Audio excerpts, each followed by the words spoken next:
नमस्कार। आज के वीडियो में आप भाग क्रिया की तीसरी विधि, जिसे सूत्र ध्वजांक विधि कहते हैं, से भाग क्रिया के बारे में पढ़ेंगे। ध्वजांक विधि बहुत महत्वपूर्ण विधि है। और विधियों की तुलना में इस विधि से प्रत्येक प्रश्न को हल किया जा सकता है। भाग क्रिया का कोई भी प्रश्न ध्वजांक विधि से हल कर सकते हैं। और विधियों में आपने ध्यान दिया हो तो आपके साथ कुछ लिमिटेशंस रहती है। जैसे सूत्रनिकलम में आपने पढ़ा था कि संख्या के भाजक संख्या के अंक 5 से बड़े होने चाहिए, जबकि परावर्त्य में आपने पढ़ा था कि भाजक संख्या के अंक 5 से छोटे होने चाहिए। लेकिन यहाँ ऐसी कोई लिमिटेशन नहीं है। यहाँ पर भाजक संख्या कुछ भी हो, उसका भाग आप भाजक भाज्य में आराम से दे सकते हैं ध्वजांक विधि के माध्यम से। ध्वजांक विधि में आपको जो ध्यान देना है वो ध्यान देना है ये कि यहाँ पर आपकी भाजक संख्या जो होती है उसको हम दो अंकों में, दो भागों में विभाजित करते हैं, ध्वजांक और मुख्यांक। भाजक संख्या का डिवाइडेशन दो भागों में होता है, ध्वजांक और मुख्यांक में। अब याद रखना है, यदि भाजक संख्या में दो अंक हैं, यदि भाजक संख्या में दो अंक हैं तो आप इकाई अंक को ध्वजांक और शेष बचे अंक को मुख्यांक देते हैं। जैसे आपका मान लीजिए भाजक संख्या आपकी हुई, आपकी भाजक संख्या, एक मिनट सॉरी,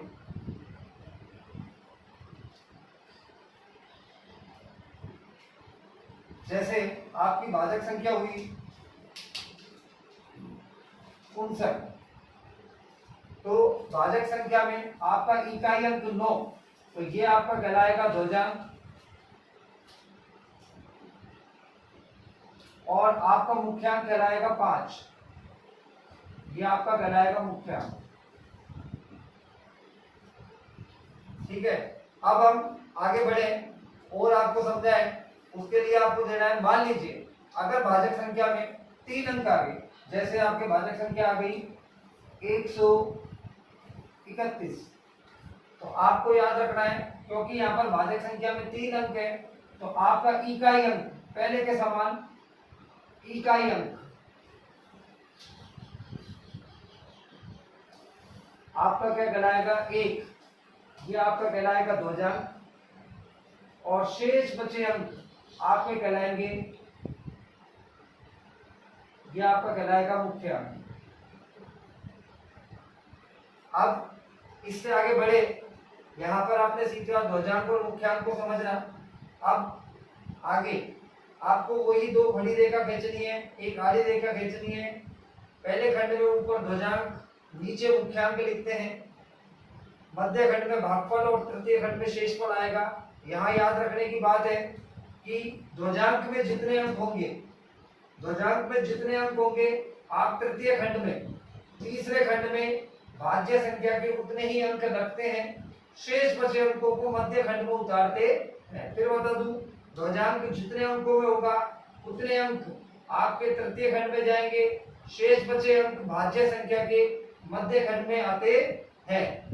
जो मैंने आपको बताया उसके अकॉर्डिंग आपको मैं एक प्रश्न के माध्यम समझा रहा हूँ, बहुत ध्यान से देने की बात है, वो देखिए। जैसे आपके पास भाग क्रिया का कोई प्रश्न आया कि आपको 12,345 में भाग देना है 91 का। अब आपको ध्यान देने की बात है वो ये कि यहाँ पर आपकी भाजक संख्या 2 अंकों में है, तो 2 अंकों में है तो सर्वप्रथम आपका जो इकाई अंक है वो तो आपका कहलाएगा ध्वजांक। आपका इकाई अंक, आपने ध्वजांक आपका हुआ 1 और शेष बचा अंक वो आपका कहलाएगा मुख्यांक। एक बात और बता दें आपको कि भाग हमेशा मुख्यांक का दिया जाता है। ठीक है, भागफल का जो भी अंक प्राप्त होगा वो आपको मुख्यांक से प्राप्त होगा, इसलिए भाग हमेशा मुख्यांक का देते हैं। आपको भाग क्रिया कराए उसके पहले देखिए, आपको मैंने संख्या उतारी तो ऊपर आया आपका ध्वजांक जो आपका 1 है और शेष दूसरा अंक आपका मुख्यांक वो 9। अब आपको देखना है ध्वजांक में एक अंक है, इकाई अंक एक ही अंक की संख्या है, तो आपको भाज्य संख्या का अंतिम अंक तृतीय खंड में शेष बची संख्या 1 2 3 4 1 2 3 4 थोड़े थोड़े गैप में मध्य खंड में स्थापित करेंगे, लिखेंगे। अब हम जब भाग देंगे तो आपका मुख्यांक 9 है, इस 9 का भाग आपको 1 में देना है, क्योंकि एक छोटी संख्या है। तो यहाँ पर आप डबल अंक में लेंगे 12, दोनों अंक एक साथ लेंगे, तो आपके पहली भाग क्रिया में पहले भागफल के लिए आपने भाग दिया 12 में, भाग दिया आपने 9 का, तो 9 का भाग बोलेंगे 9 एकम 9, तो यहाँ पर 12 माइनस 9, तो कितना बचा 3। अब आपको याद रखना है कि ये जो 3 बचा, उस 3 को आप अगले अंक के आगे उतारेंगे। तो जैसे ही हम अगले अंक के आगे उतारेंगे तो यहाँ पर आपकी जो संख्या बनी 3 आगे उतारने पर 3 और 3 33, ये आपका कहलाएगा नया भाज्य। भागफल का अंक अपना आया 1, आपके नया भाज्य बना 33। अब आपको क्या करना है, अब आपको इस 33 में से ध्वजांक गुणा भागफल का अंक, ये याद रखने की बात है, बहुत ध्यान देने की बात है। जब गलती होती है आपकी, ध्वजांक और भागफल के अंक को गुणा करके घटाना है, तो 33 माइनस 1 गुणा 1 का मतलब 1, तो आपको बचेगा 32। इस प्रकार जो 32 बचा, ये आपका कहलाएगा संशोधित भाज्य।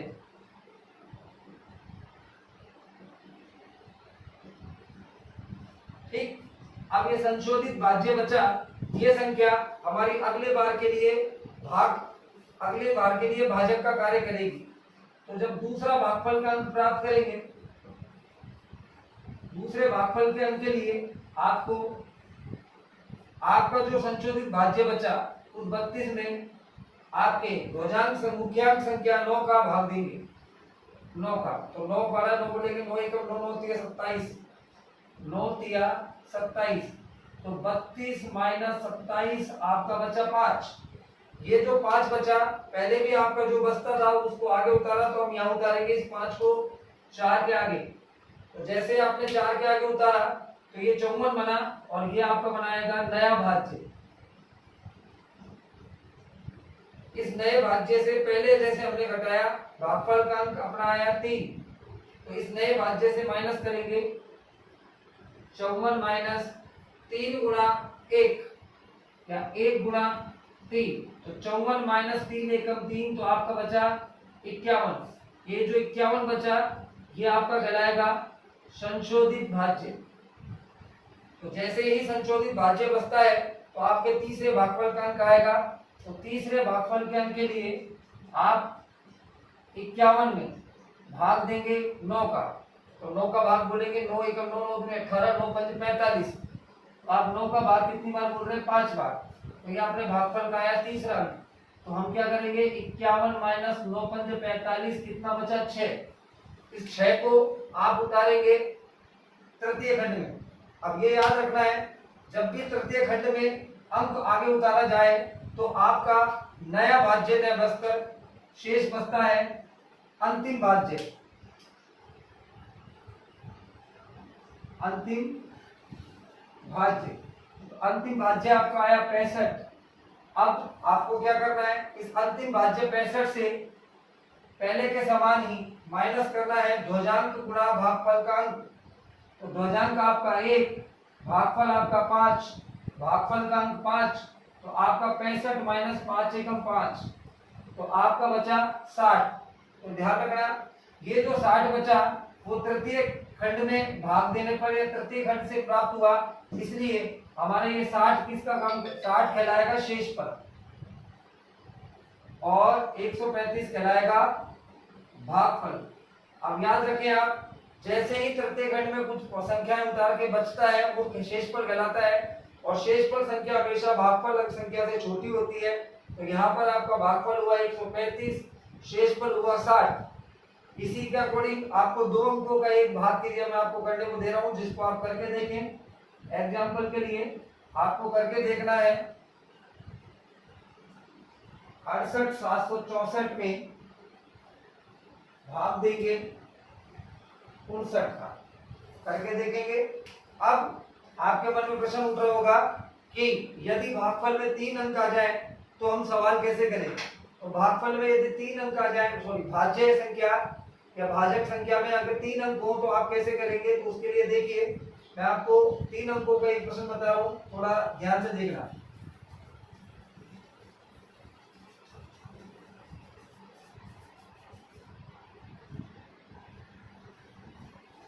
जैसे आपको दे दिया गया कि 92,358 में भाग दीजिए 151 का। तो 92,358 में जब भाग देंगे 151 का तो ध्यान देने की बात है, यहाँ पर भाजक संख्या में 3 अंक है तो पहले के समान आपका इकाई अंक ध्वजांक शेष बची संख्या मुख्यांक का कार्य करेगी। अब पहले के समान 2 घड़ी और एक आड़ी रेखा ली तो आपके ध्वजांक और ये आया आपका मुख्यांक। क्योंकि ध्वजांक में 1 अंक है तो भाज्य संख्या का अंतिम अंक तृतीय खंड में गया, शेष बचे अंकों को मध्य खंड में उतारे तो बचा 5, 3, 2, 9। अब पहले के समान पहले भागफल के अंक के लिए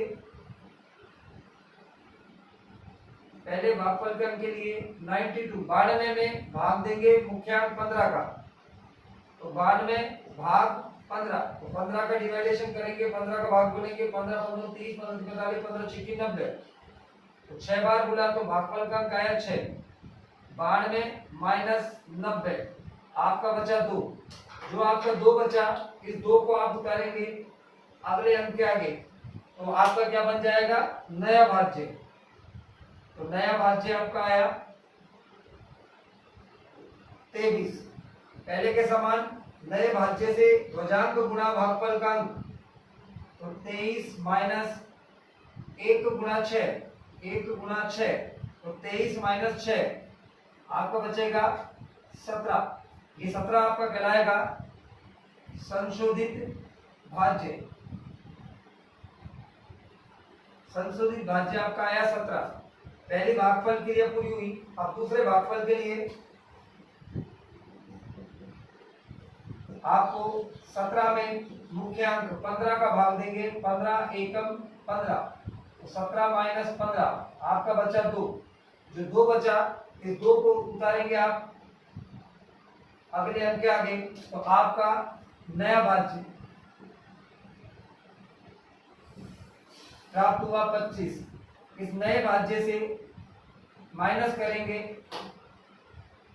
ध्वजांक गुणा भागफल का अंक 6 गुणा 1 तो 25 माइनस 6 तो आपका बचा 19।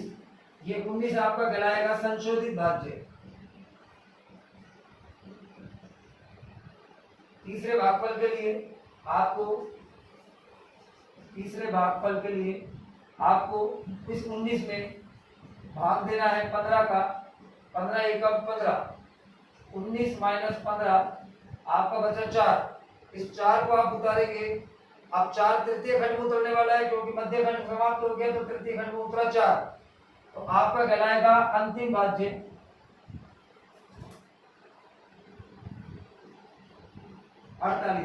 इस अंतिम भाज्य से माइनस करेंगे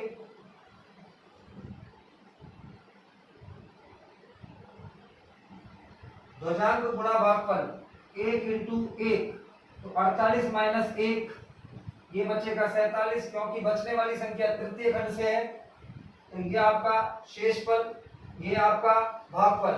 तो यहाँ पर आपको मैंने 3 अंकों का बताया। इसके अकॉर्डिंग आपको एक प्रश्न जो मैं दे रहा हूँ वो आप करेंगे।